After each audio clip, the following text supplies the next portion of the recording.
Everyone, this is प्रीति कौशिक और आज का जो हमारा टॉपिक रहने वाला है वो है poverty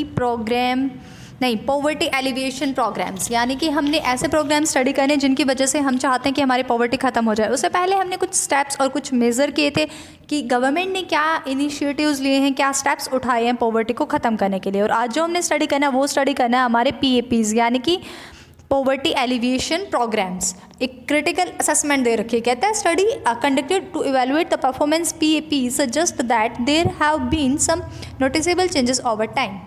Thus, percentage of population below poverty line has declined from 46% in 1973-74 to 21.9% in 2011-12।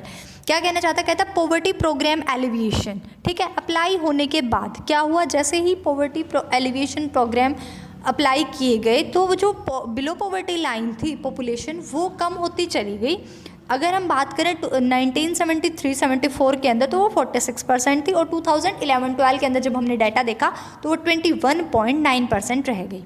कहता wage rate has tended to rise over time. और वेज रेट देखिए, हम जो वेज रेट हमारी मतलब वेजेस के लिए लड़ रहे हैं बेचारे, वो इंक्रीज़ होते चले गई, यानी वेजेस हमारी क्या हुई, इंक्रीज़ हुई।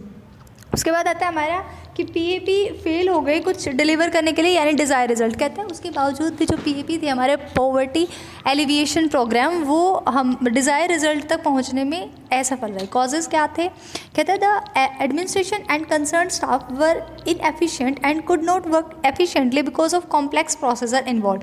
कहते हैं जो एडमिनिस्ट्रेशन स्टाफ था, यानी कि जो हमारी मेन स्टाफ था, जो कंसर्न स्टाफ था, वो इनएफिशिएंट था, इनकी वजह से काम नहीं हो पाया। कहता है उन्होंने काम इफेक्टिवली नहीं किया, जितना ज़्यादा उन्हें कॉम्प्लेक्स प्रोसीजर लगा वो उससे टलते चले गए, यानी ये नहीं सोचा कि ये हमारा काम है हम इसे कंप्लीट करेंगे, उन्होंने उसको इग्नोर किया। Also there was no one to monitor the follow up action, और ना ही उसके ऊपर कोई मॉनिटर करने के लिए था, यानी कि जो काम उन्होंने किया वो काम सही ढंग से किया या नहीं किया ये बात देखने के लिए भी वहाँ पर कोई नहीं था। इसलिए जो पॉवर्टी ये एलिविएशन प्रोग्राम चलाए गए वो फेल हो गए, अपने डिज़ायर रिजल्ट अचीव नहीं कर पाए। कहता है those in charge of the program favour the educated rich and resourceful persons as against the poor. और जो इंचार्ज थे इन प्रोग्राम्स के, जो एजुकेटेड लोग थे, रिच पर्सन थे, रिसोर्सफुल पर्सन थे, वो इस चीज़ के अगेंस्ट थे, यानी वो पुअर के अगेंस्ट थे। फिर कहते हैं remote areas and poor household located in the interiors of the villages were neglected owing to the concentrates of accessibility. कहता है जो रिमोट एरिया था और जो पुअर हाउस होल्ड थे वो कहाँ पे लोकेटेड थे, वो विलेज के बीच में लोकेटेड थे। जहाँ तक ये पॉवर्टी प्रोग्राम ये जो पॉवर्टी एलिविएशन प्रोग्राम थे वो वहाँ तक गए ही नहीं, तो उनको क्या कर दिया गया, नेगलेक्ट कर दिया गया। कहता है क्यों किया गया, मतलब नेगलेक्ट किया गया क्योंकि वहाँ तक उनकी पहुँच नहीं थी, वो प्रोग्राम्स वहाँ तक जाते ही नहीं थे, उनको उनकी नॉलेज नहीं थी कि वो आगे आके कहें कि हमें मिनिमम वेज रेट मिलना चाहिए या फिर कहें हमें गारंटी है एम्प्लॉयमेंट लेने की इतनी हमें मिलनी चाहिए। जो हमने पीछे स्टेप्स पढ़े हैं ना, कहते हैं कि वो कितने ज़्यादा हमारे सही रहे, जो मेजर स्टेप गवर्नमेंट ने उठाए वो कितने अप्लाई हुए और कितने नहीं हुए, उसके हम क्रिटिकल इवैल्यूएशन देख रहे हैं। कहते हैं institutions that were needed to provide facilities like credit marketing etcetera were not very supportive. और जिन इंस्टीट्यूशंस को इन चीज़ की ज़रूरत थी जैसे क्रेडिट की, मार्केटिंग की, वो सपोर्टिव नहीं थे।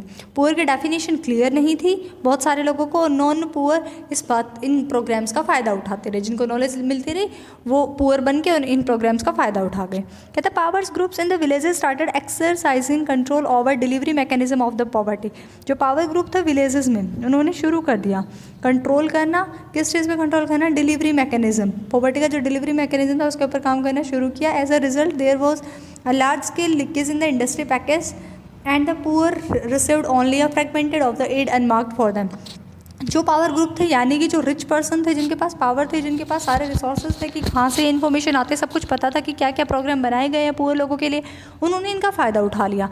और मतलब जितने जो डिलीवर किया जाता गवर्नमेंट के थ्रू पुअर लोगों को वो बीच में ही खा जाते। तो इससे क्या हुआ, इससे हुआ बहुत ज़्यादा लीकेज हो गई, तो पुअर लोग जो है वो पुअर ही रह गए और उनके पास तक सामान नहीं पहुँचा।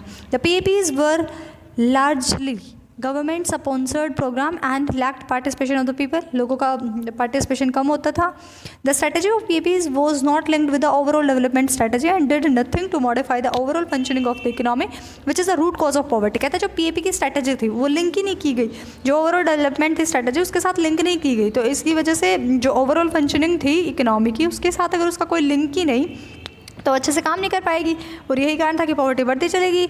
Also it did not consider the fact that the poor would not be able to take advantage of the PAPs owing to their lack of awareness and initiative. कहता है और he did not consider the fact that the poor would not be able to take advantage of the PAPs owing to their lack of awareness and initiative. और कहता है इसी strategy के अंदर पहली बात तो ये ओवरऑल अप्लाई नहीं हुई, ओवरऑल फंक्शनिंग के साथ जुड़ी नहीं। दूसरी बात पुअर लोग जो थे, जो अंदर रहते थे, उनको इस इन्फॉर्मेशन के बारे में पता ही नहीं चला और वो इसको अवेल नहीं कर पाए। तो इसलिए हम ये बात कह सकते हैं कि जो PAPs का जिस मोटिव से हम लेके आए थे इन प्रोग्राम्स को, वो हमारा क्लियर नहीं हो पाया। PAP जो है वो फेल हो गई डिज़ायर रिजल्ट को डिलीवर करने में। और PAP stands for poverty alleviation programmes.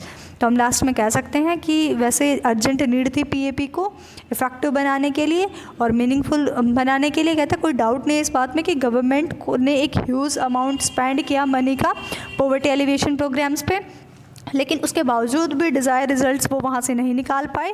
क्यों नहीं निकाल पाए ये भी हमने स्टडी किया, क्योंकि जो डिलीवरी मैकेनिज़्म था वो इनएफिशिएंट था, लीकेज हो रही थी बीच में, और जो रिच पर्सन थे वो इसका ज़्यादा बेनिफिट उठा रहे थे। तो इन सभी रीजंस की वजह से जो पुअर पीपल थे वो इनसे दूर ही रह गए और पुअर पीपल इन सारी बेनिफिट्स जो गवर्नमेंट ने उनके लिए प्रोवाइड कराए उनका बेनिफिट नहीं ले पाए। ठीक है, तो ये थे हमारे जो पॉवर्टी एलिविएशन प्रोग्राम्स जो हमने कल और इससे पहले वाले वीडियोस में डिस्कस किए। 12 जो मेजर्स गवर्नमेंट ने स्टेप्स उठाए थे वो, और फिर वो अप्लाई हुए या नहीं हुए, यानी जो हमने चाहा था हर वीक में स्टडी किया कि इसमें ये वो अचीव हो पाए या नहीं हो पाए, ये हमने स्टडी किया। तो हमें पता चला कि वो जितना डिज़ायर रिजल्ट्स तक हमें चाहिए था वो डिज़ायर रिजल्ट अचीव नहीं कर पाए हम उन PAP को अप्लाई करके। ठीक है, तो आज के लिए इतना ही। Hope you like it. Thanks for watching. Like, share, comment and subscribe Preeti Kaushik classes. Bye bye, take care, keep watching.